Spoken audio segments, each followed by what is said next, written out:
we're not just building robots, we're enabling faster, safer, and more resilient supply chains, which has a huge trickle effect across the entire industry itself. Wow. That's impressive to be able to impact these industries, these facilities in such a profound way that is noticeable immediately. This isn't a 6-month ROI. This isn't a 3-year ROI. This is, you will feel this today. Hello, and welcome to Speaking of Supply Chain, where we explore trends, current events, and innovations impacting the logistics and supply chain industries. I'm your host, Ellen Wood. Loading docks remain one of the biggest choke points in modern supply chains, slowing down operations, straining labor, and creating real safety risks for warehouse teams. Despite decades of investment in automation, the dock itself has barely changed.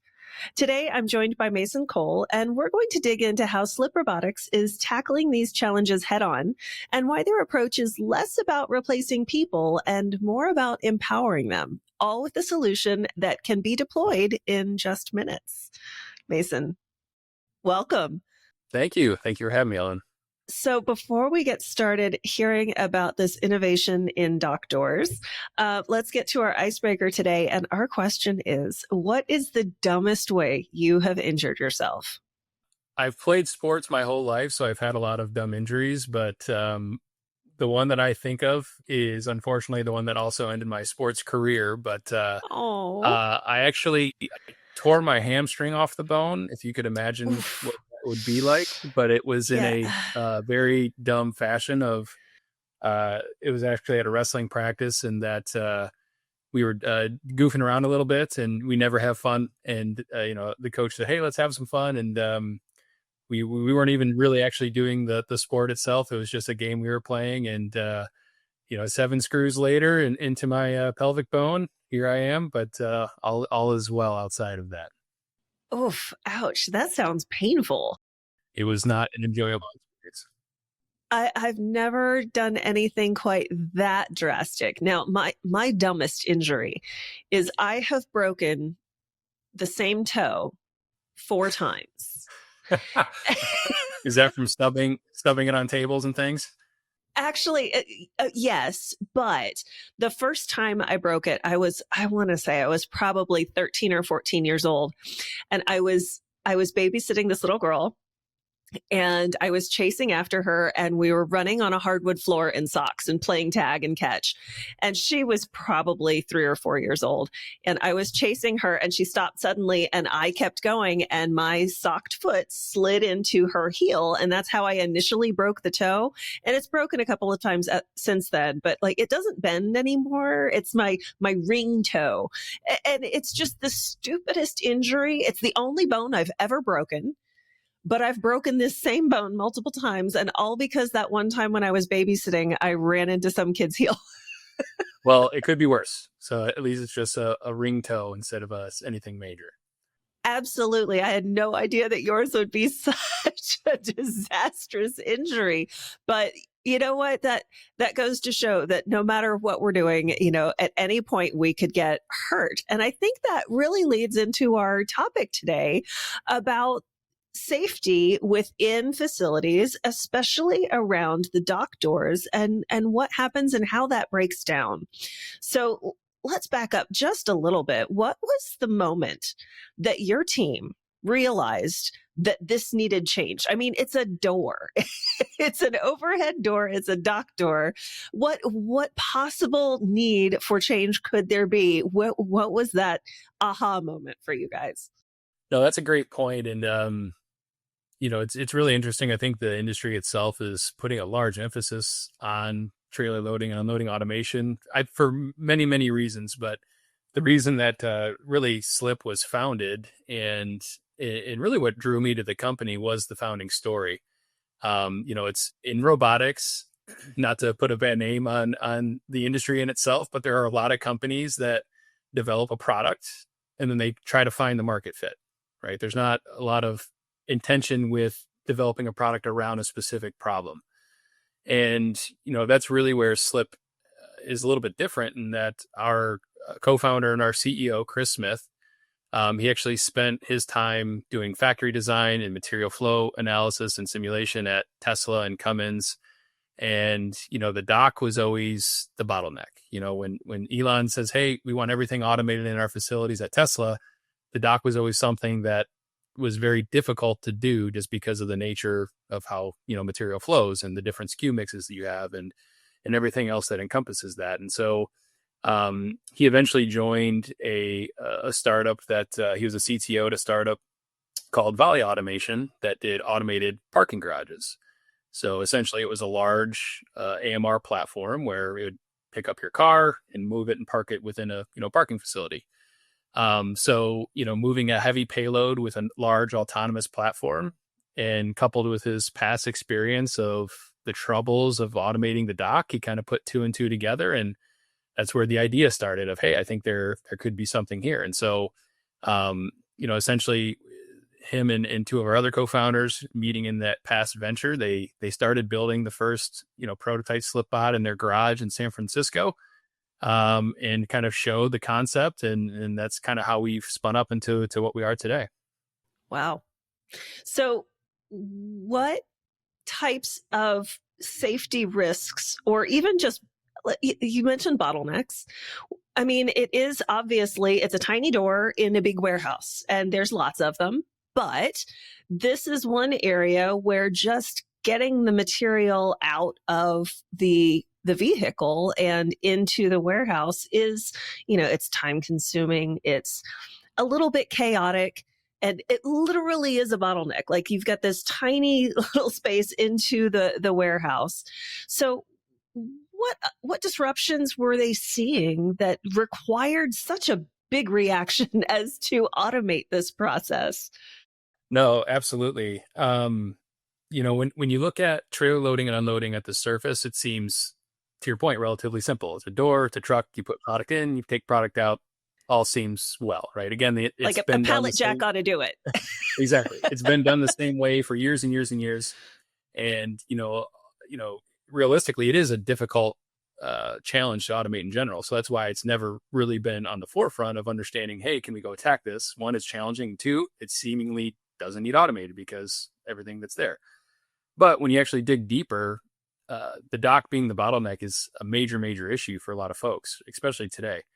Not only are we seeing bottlenecks from material flow, but there's a lot of associations to what that means, right? So, manufacturing is a big market for us, specifically automotive and several other manufacturers. But, when you look at, and really this comes back to the emphasis on why Chris started the company, it is, hey, we load product into the truck from our warehouse for 45 minutes. We drive it 5 minutes down the road, and then we unload it for another 45 minutes. So it takes them literally 3 to 4 hours to get a part from the warehouse that's a mile away to the plant to be able to be consumed, right? And so you look at a bulk of that, and a lot of it is just lost time and waste of double touching product. So what that leads to is a very challenging aspect in material flow and production planning of getting product to the plant in a just-in-time manner, right? So a big thing in manufacturing is just-in-time production, meaning as soon as you get product there, it's consumed, and then it goes into the vehicle. Now, when you have an unreliable bottleneck in the supply chain of exactly what we're talking about, that predictability becomes extremely, extremely difficult. And so it's not reliable, it's not consistent. And so that causes a lot of trickle-down effects. Realistically, when you look at a manufacturer, they have their offsite warehouse where they have, supplier consolidation. And then when they bring it to the plant, because of that inefficiency, they typically have safety stock. So additional inventory on hand of parts at the plant. Well, that leads to additional revenue just for the pure product itself, but additional space. And in manufacturing, square footage is a premium, right? So the more spare parts or safety stock or work in production that you have stored at the manufacturing side, the more dollars that costs, right? And so when a plant is, everyone's talking about, oh, we've outgrown our four walls of our facility, so we either have to expand or knock a wall down. But when you're, storing that safety stock or additional product at the facility, it's eating into that square footage that could be used for production space for dollars, right? And so when you start to look at it from an end-to-end perspective, there's a ton of value of expediting that process and making it more predictable, right? And so there's a lot of things that tie into, like I said, from the production side, but there's obviously the labor piece as well, right? So dock labor is extremely high turnover, right? So having that workforce there that's going to be there every day, or even finding that labor is a challenge. But not only that, it's also truck drivers, trailers, forklifts themselves, and there's an equipment aspect, which we'll talk about, of how Slip, eases with that. But more so even than that is safety aspects. There's a huge push in the industry overall to go fork free, right? In the area that's hard to do, again, is the dock, because of how difficult of a process that is to automate. And unfortunately, even in recent news, there has been, deaths associated with that function in itself at UPS and Cummins and several others just this past year, right? So, that's a huge push, because obviously companies want to, harbor a safe environment for their employees. And inherently, the dock is the most congested area where those incidents can happen. And so, that's part of our mission as well, is to make the dock a safer place, because there is a huge impact from a workplace environment perspective as well. It seems to me, and I am not a logistician. I am not someone who plans out these processes. So I have to rely on the expertise of others. But it seems to me, just logically, that just scheduling and paying attention to safety could be solutions to this problem. You're worried about just in time. I get it. You don't want safety stock. It seems that just a different scheduling might be sufficient. But I mean, clearly it's not. We have labor issues, as you said. We don't always have the people physically there to do the work. So how exactly does this solution mitigate all of those challenges? Again, labor is hard to keep and retain, and especially on the dock. Again, it's a very high turnover area of the facility. And so not only that, it's driving a forklift is a skill. True. Yeah, you have to have a certification for it. Yeah. Yeah, exactly. And doing that daily, hundreds and hundreds of times a day, that's where those safety occurrences can happen. And not only that, but product damage. One thing that our customers talk about all the time is we're not seeing as much product damage because we're not touching it as much, right? But to your question, from what we're aiming to do is, in automation, the conversation has always been replacing headcount, et cetera, et cetera. While, our solution is more so of a cobot style approach, where we're not necessarily completely replacing that headcount. We're just making that headcount more efficient. So, when you have 5 laborers that are loading trucks all day, well, that goes down to 1 or less than 1. And that labor that you are short on can be redistributed throughout the facility to do harder tasks, tasks that are not as unsafe, I would say, right? So it's more so of a labor reallocation of how do you uplift your workforce for folks that don't necessarily have the capability to drive a forklift, right? We have some customers where they have people that are on lifting restrictions or climbing restrictions that historically can't drive a forklift, right?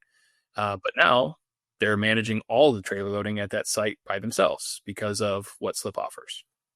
Oh, so because it offers the ability to do the same job with maybe more assistance, that someone who couldn't do the job previously can now do this job.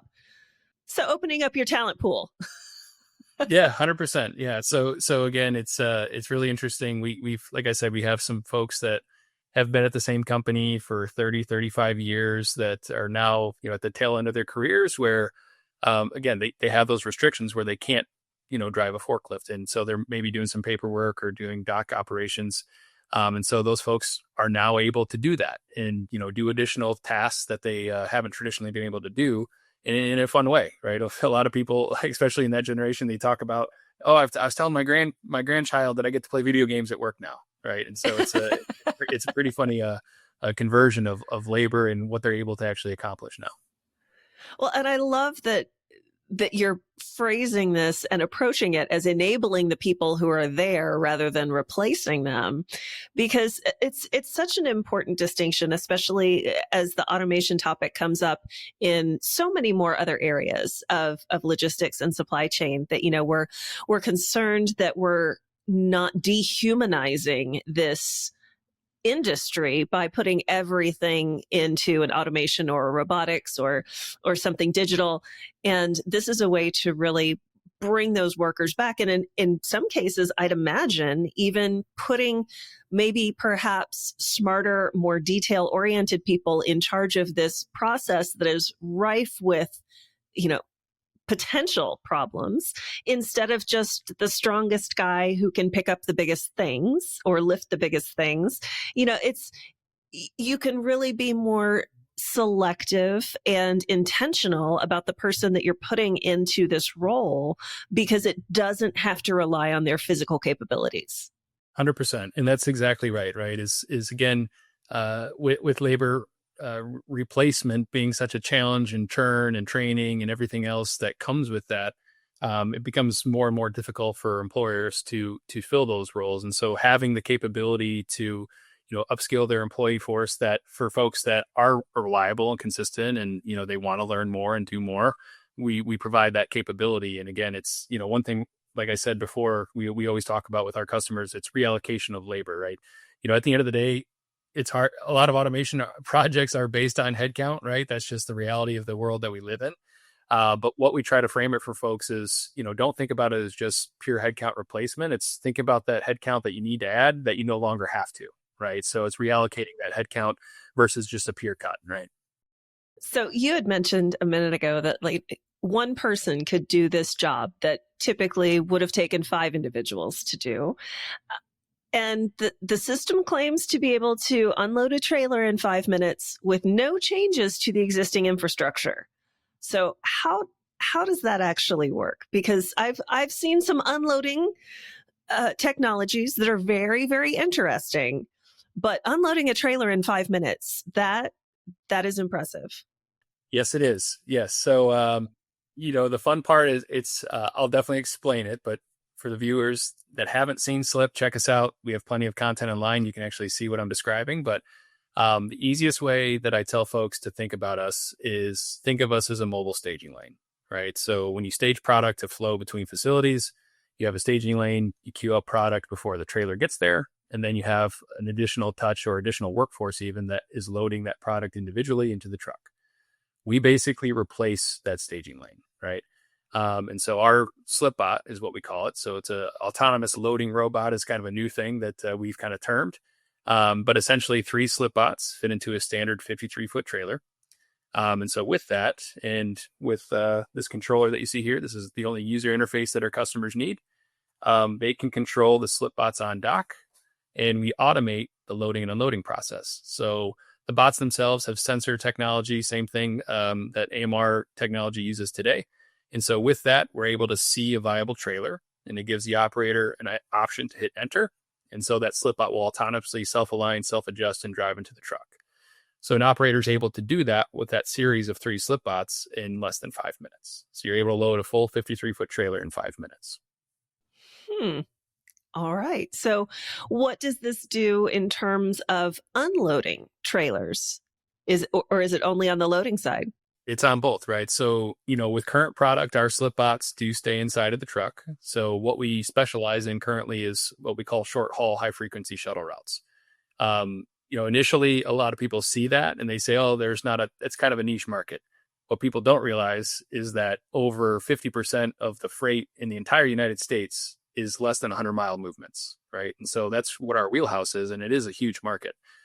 It doesn't matter what you're making. It could be a car, an appliance. Again, like our customer base is very heavy in the manufacturing world. They're all set up the same to where you have a plant or a manufacturing facility that's producing products, and you have warehouse locations nearby that support that plant for whether it's raw goods coming in for production or finished goods going out. And you have trucks that are just running these loops all day, every day between these facilities. And so the way that our system works is we have 3 bots at the warehouse, 3 bots at the plant, and 3 bots in a trailer. And the trailer is doing constant loops all day, every day. So it's 5 minutes to load the truck, 5 minutes to unload the truck, and that trailer is turned in 10 minutes and off to the next destination. It would seem to me that there's so many different use cases for this kind of speed. The one that occurs to me, and I've talked about it on the show before. My father was in food manufacturing, and my very earliest memories of anything having to do with logistics is unloading a semi full of refrigerated mushrooms. Yes. It was fragrant. Oh, of course. But I could see a use case for refrigerated trucks, especially when you're dealing with refrigerated or frozen produce, that this could be, a time saver. I'm also thinking, just in general in cold chain, when we're talking about, pharmaceuticals, things like that. Do these stand up to that kind of environment with that cold temperature? Yeah. So the only limitation, and realistically, this is with a lot of automation, is temperature change and fluctuations. So condensation and electronics don't mix well together, right? So there's ways to curb that, but to curb that gets rather expensive. So but in most cases, cold store or frozen type applications, it is end to end controlled, so it's really not an issue for us. So as long as we're not seeing huge temperature swings where that condensation is going to be a problem, you're exactly right. Food and beverage industry, especially where it is an extremely high volume of output of product, when you're talking 50 to 100 trucks a day that are going 2 miles down the road, that's a perfect application for us. Yeah, to a grocery store. Well, and not only the product, but the product itself is very dense, very heavy.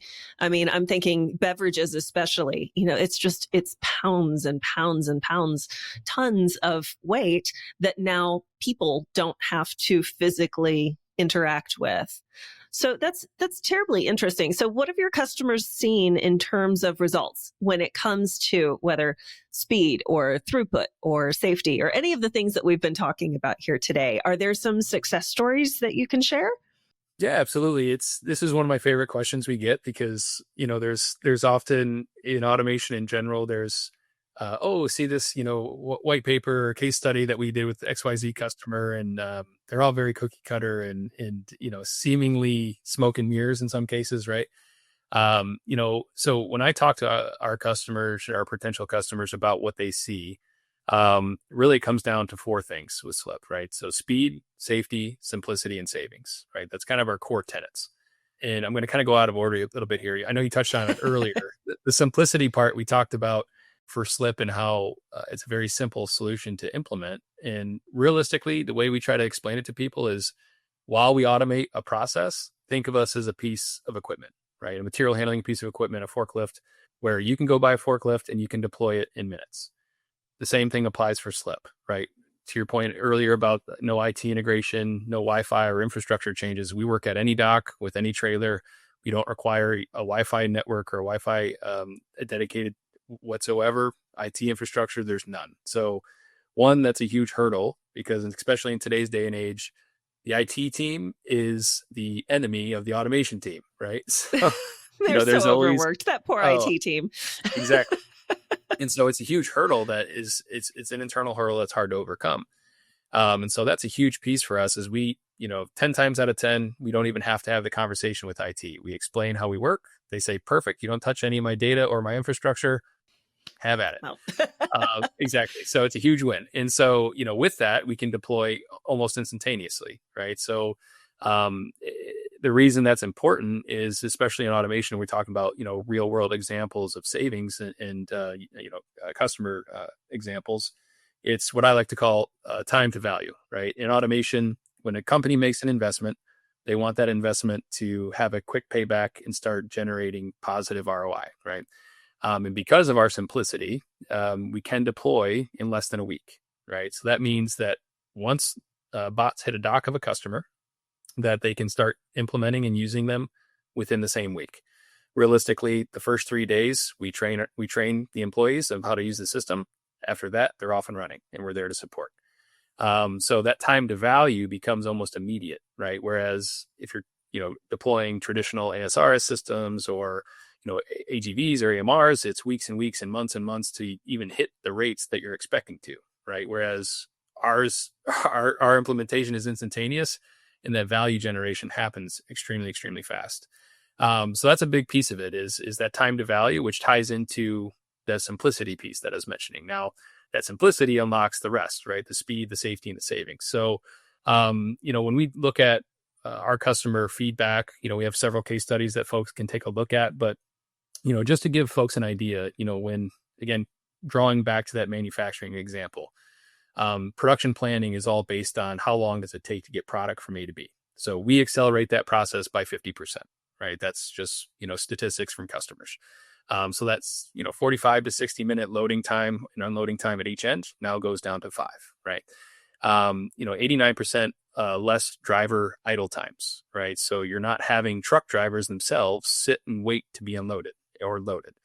So that idle time, that ties into the savings piece, because not only are we affecting the dock labor, but we're also affecting the truck driver pool. When you typically say have 5 truck drivers that are doing these 100 loops a day that you kind of mentioned with the food and beverage type customers, that fleet gets cut down by half or even more, because you're not just waiting at the docks, right?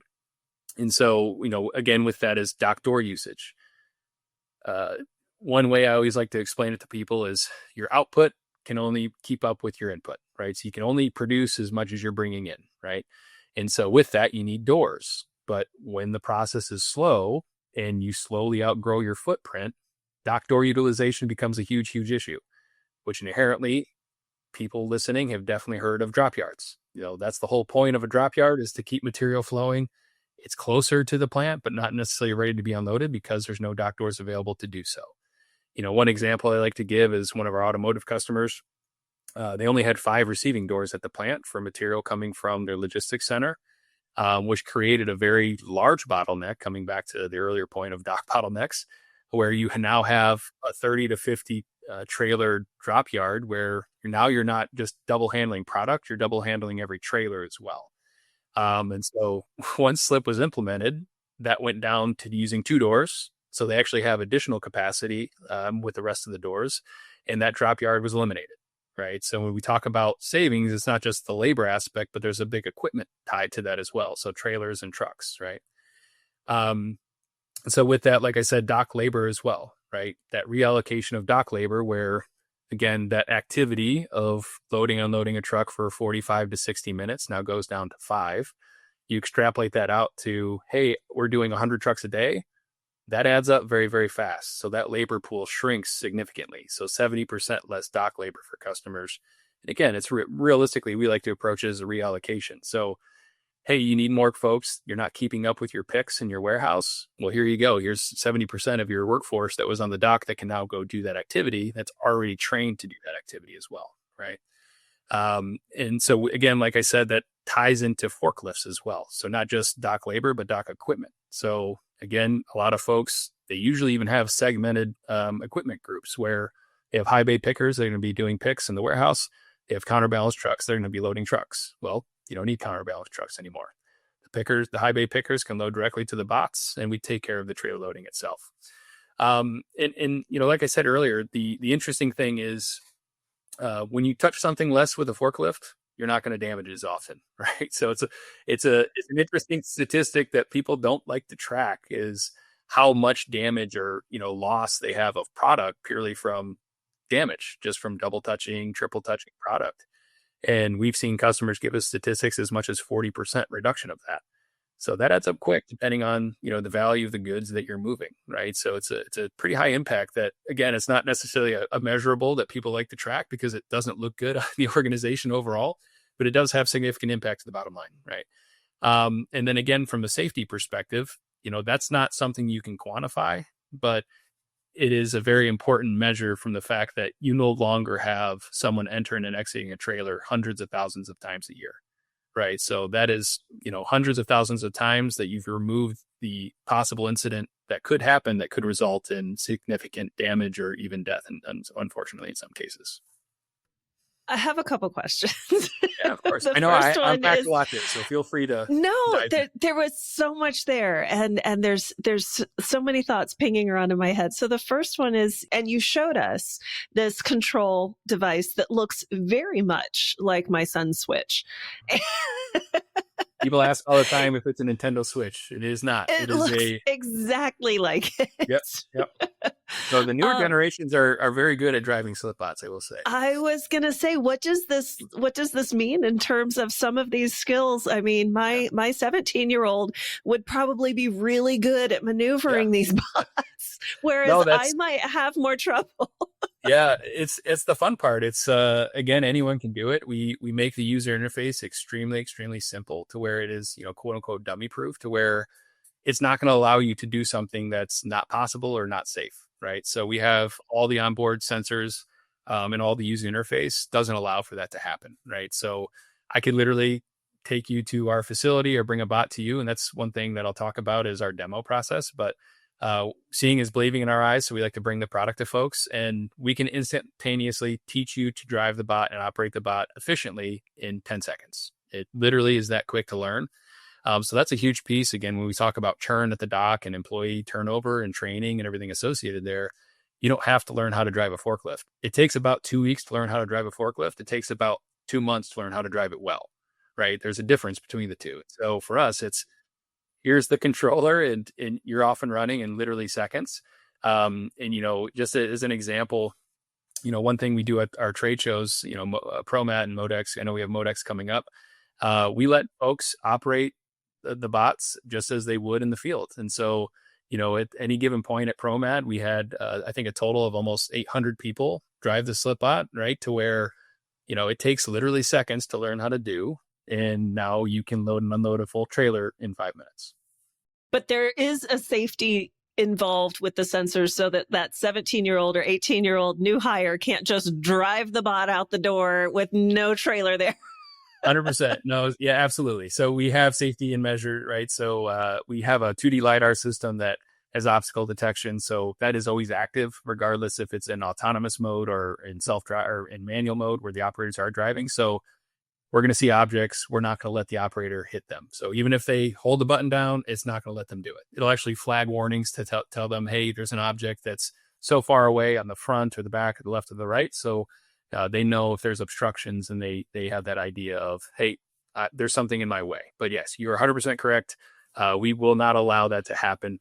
As again, safety is a big part of our goal here.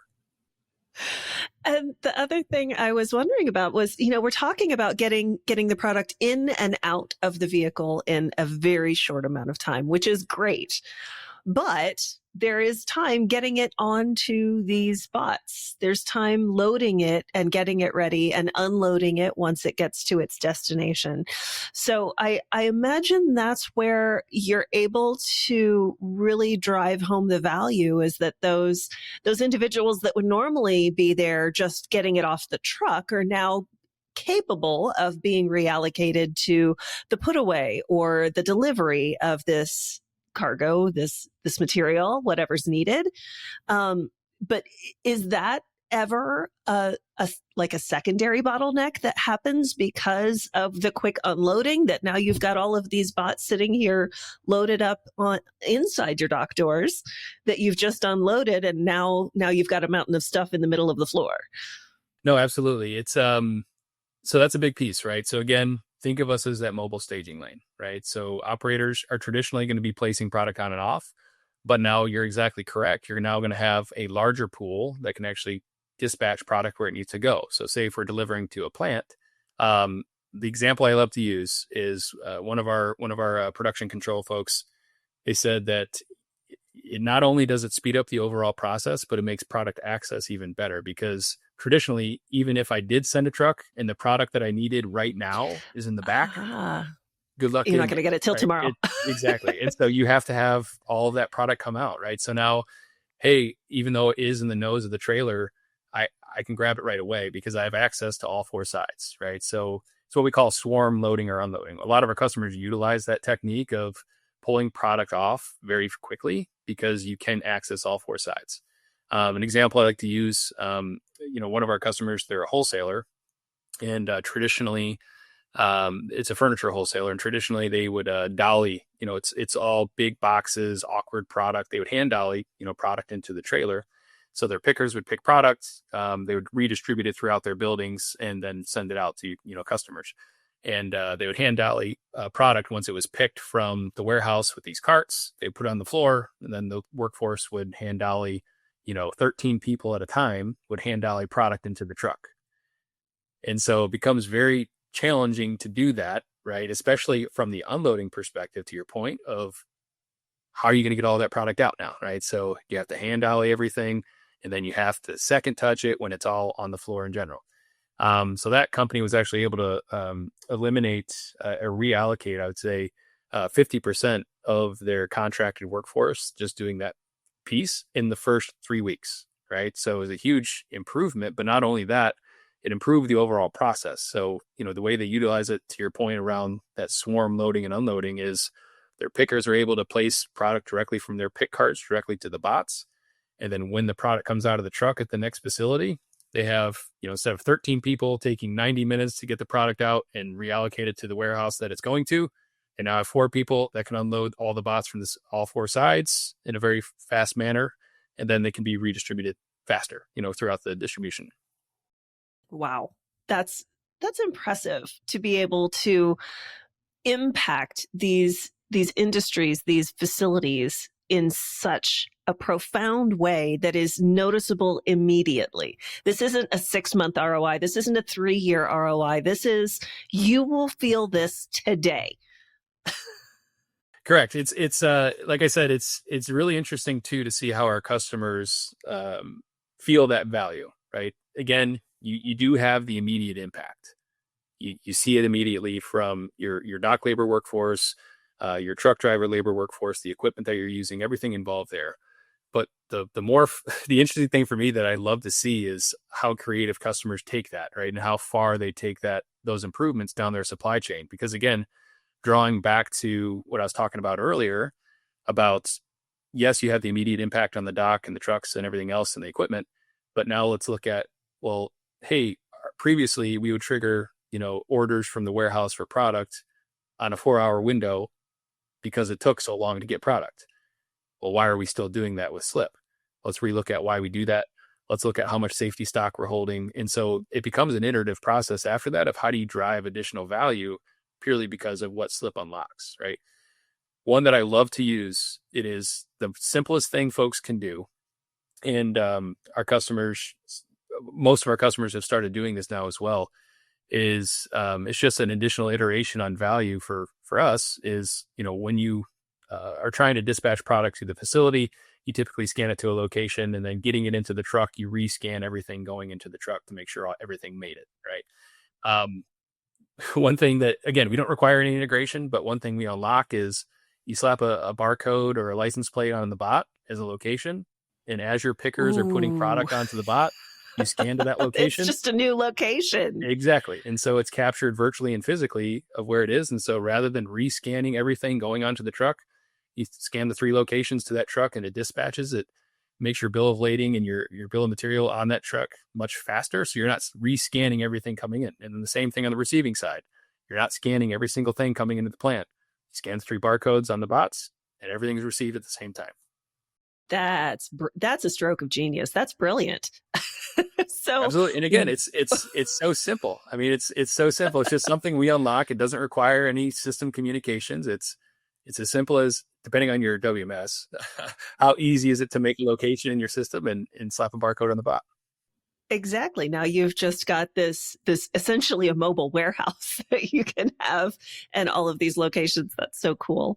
So what other innovations do you see taking place in the next few years, either with Slip or just in the industry? I mean, this is some interesting ways of solving problems with these robotic and automated solutions to things that we didn't think needed a solution.